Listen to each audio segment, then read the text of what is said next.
अगर पाकिस्तान की संसद का और बैरिस्टर असदुद्दीन ओवैसी का स्टेटमेंट एक होगा, अगर पाकिस्तान के सांसद बैरिस्टर असदुद्दीन ओवैसी की स्टेटमेंट को कोट करके बोलेंगे, देखो वहां भी है हमारा एक मुसलमान भाई बैरिस्टर असदुद्दीन ओवैसी, विलायत से पढ़ा हुआ, बहुत पढ़ा लिखा, जो हमारी बात करता है, तो उसमें हमारी बात, हमारे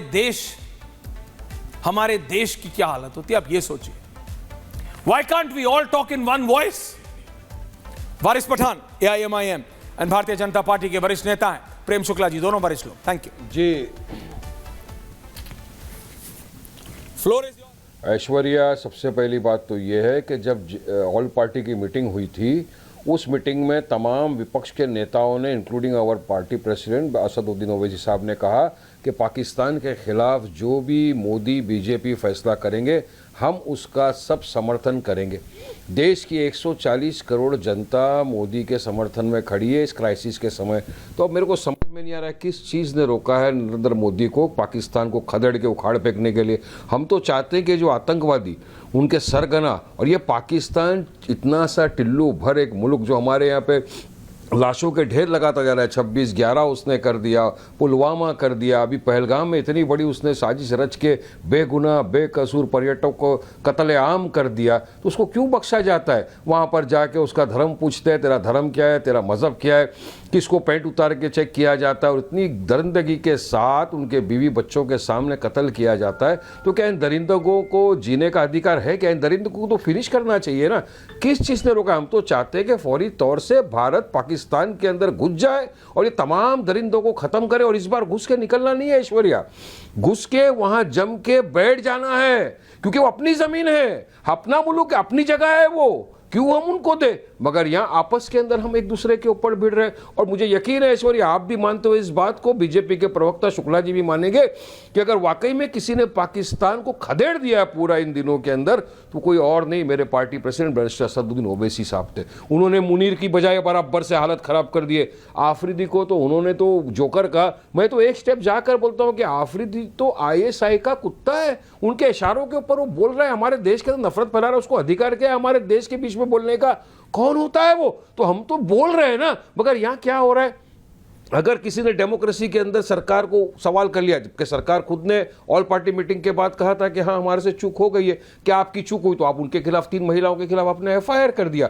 यहां पर मुसलमानों को यह बोला जाता है कि अब तुम्हारी दुकान में आएंगे, हनुमान 40वां अगर आप नहीं पढ़ सके तो आपको हम मारेंगे। यहां पर एक लेडी डॉक्टर, एक मुस्लिम महिला अगर चले गई उसके बाद इलाज करने, तो नॉन मुस्लिम लेडी महिला डॉक्टर उसका इलाज करने से इनकार कर दिया ऐश्वर्या। तो हम क्यों आपस में लड़ रहे? अरे हम आपस में लड़ बैठे तो देश को कौन संभालेगा? ये वक्त है। अब मैंने एक रिपोर्ट पढ़ा था ऐश्वर्या कल, जिसमें 75% जो देशवासी है भारतीय, वो ये बोल रहे हैं कि मोदी जी को पुलवामा और उरी से भारी अटैक करना चाहिए पाकिस्तान के ऊपर। ये समय ये आ चुका है, तो क्यों ना हम खदेड़ दे? एक पेड़ है जो नफरत फैलाता जा रहा है, उसको जड़ से खदेड़ के फेंक देना चाहिए। वारिस पठान बार बार वो लाशों पे, ये वारिस पठान बोल रहे, हम यहाँ के ऊपर बस। प्रेम शुक्ला जी, ये वारिस पठान की आवाज है। भारतीय मुसलमान, मेरे को इसमें एक अंडरहैंड टॉन्ट दिख रहा है। ये प्राउड, सुनिए ऐश्वर्या, 10 सेकंड में बोलिए, आप 30 लीजिए, बोलिए ऐश्वर्या, 10 सेकंड में 30 लीजिए, बोलिए। कर दूंगा। मैं वारिस पठान एक भारतीय प्राउड मुसलमान हूं। अगर याद रखिए ऐश्वर्या, हमारी सेना सक्षम है इन आतंकवादियों को और इनके सरगना को खत्म करने के लिए, लेकिन अगर जरूरत पड़ गई कभी देश को, तो वारिस पठान पीछे नहीं हटेगा। आपको दिखेगा हमारी सेना के साथ कांधे से कांधा मिलाकर वहां खड़ा है सरहदों के ऊपर, और उनका सफाया कर रहा है आतंकवादियों का। क्योंकि हम तो 1947 से जान देते आ रहे हैं, हम तो शहीद होते आ रहे हैं ना, फिर देश के लिए। मेरे भारत देश की सिक्योरिटी का सवाल है। ऐसे टाइम पे तो हम सब साथ में खड़े हैं, और देश की बात आ गई तो देश सबसे अव्वल है। ये आतंकवादियों को खात्मा करना हमारा बहुत ही जरूरी है, और पाकिस्तान को इस बार। ओके वारिस जी, काउंटर ले रहा हूं प्रेम शुक्ला जी का, और उसके बाद वापस आ रहा हूं आपके पास वापस आ रहा हूं। प्रेम शुक्ला जी, देखिए ये एक ना हवा चल रही है, जैसे होता है ना, पहले होता था दिल्ली के 2 सेंट्रल दिल्ली से जोरबाग की तरफ वाले जो 2 क्लब हैं, एक फर्स्ट फ्लोर पे और एक 4th क्लब में, वहां बैठ के बातें होती थी। आजकल सोशल मीडिया पे होती है ज्यादा बातें।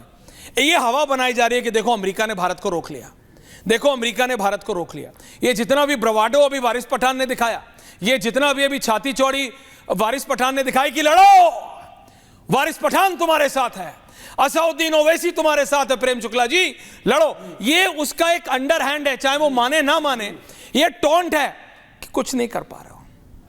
अभी सिस्टम क्या है, हम मारेंगे हमें पता है, लेकिन समय हमारा होगा, तरीका हमारा होगा, वेपन हमारा होगा। इनको लग रहा है 10 दिन हो गए तो कुछ होगा नहीं, इसलिए किया ब्रवाडो करना शुरू कर दो, बोलना शुरू कर दो। क्या रोक रहा है बीजेपी को? हम आपके साथ हैं, वारिस पठान बीजेपी के साथ है, असदुद्दीन ओवैसी बीजेपी के साथ है, कर दो चढ़ाई। तो ये एक अंडरहैंड के साथ बोला जा रहा है, आप समझ रहे होंगे। There is an underhand cynicism to it, taunt की तरह कहा जा रहा है, चुटकी लेते हुए कहा जा रहा है। हाँ, देखो कुछ नहीं कर पाए। प्रेम शुक्ला जी देखिए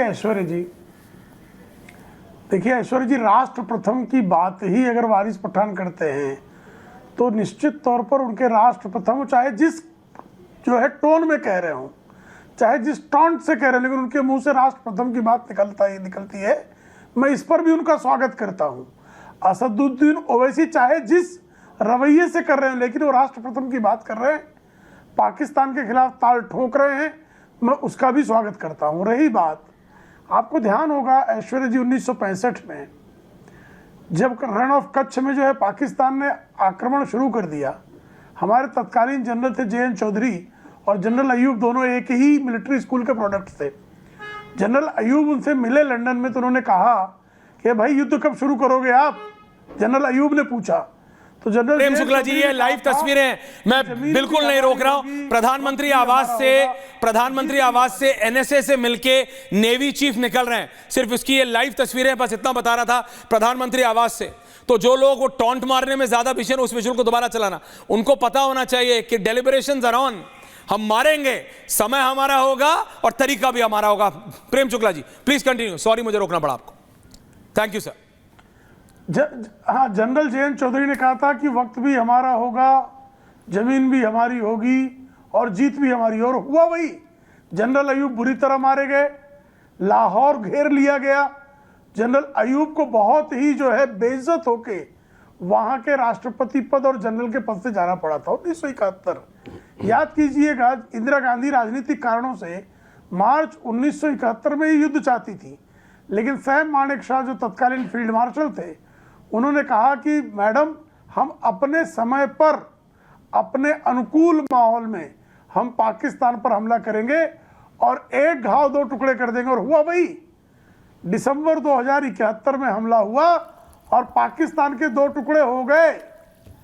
तो ऐसे ही निश्चित तौर पर घुसकर पाकिस्तान के न केवल आतंकवादियों को बल्कि उनके आकाओं को भी, और जो आपने स्टोरी चलाई कि पाकिस्तान के 2 टुकड़े, एक बार भारत से उसने बांग्लादेश में बंगालियों को और हिंदुओं का नरसंहार किया था जी, तो उसके 2 टुकड़े किए ना, हम शिमला समझौते में उस पर दया कर गए थे, लेकिन इस बार उसके कितने टुकड़े होंगे और कितनी बुरी तरह मार खाएगा वो, ये आने वाला समय देखेगा।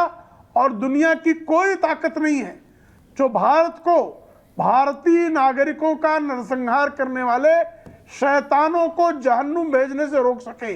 कोई ताकत दुनिया में ऐसी नहीं है आज जो भारत के निर्दोष भारतीयों का रक्तपात करने वाले शैतानों को जहन्नुम पहुंचाए बिना शांत कर दे। ऐसी कोई ताकत नहीं है। जो आज हंस रहे हैं वो कल जब पाकिस्तान की खून के आंसू देखेंगे तो उनको पछतावा होगा कि हमने भारत को, हाँ, खून के आंसू रोएंगे, ये निश्चित समझें।